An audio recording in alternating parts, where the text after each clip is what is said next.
मला ते ज्ञानेश्वरी ताईंच्या बंधूंनी काही माहिती सांगितली, पूर्णपणे सांगितलेली नाही. काही आत्ता कुमावत साहेब जे आहे त्याचे प्रमुख, त्यांनी आता गेल्या काही दिवसापूर्वी ज्ञानेश्वरी ताईंचा मला वाटतं पुरवणी जबाब त्या ठिकाणी घेतला होता आणि त्या घेतल्याच्या नंतर त्यांनी काही नावं सांगितली होती.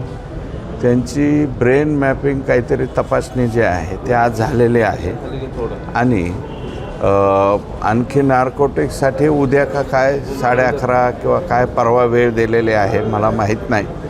माझं मत असं आहे की याच्यामध्ये काय पॉझिटिव्ह आलं काय निगेटिव्ह आलं हे लगेच त्याच्यामध्ये बोलण्यापेक्षा दोन्ही तपासणी जी आहे पूर्ण होऊन द्याव्यात आणि त्याच्यामध्ये आमचा SITवरती आणि राज्याच्या गृह खात्यावरती पूर्ण विश्वास आहे की 100% त्यांच्यावरती जे पॉझिटिव्ह येतील त्यांच्यावरती ॲक्शन होईल.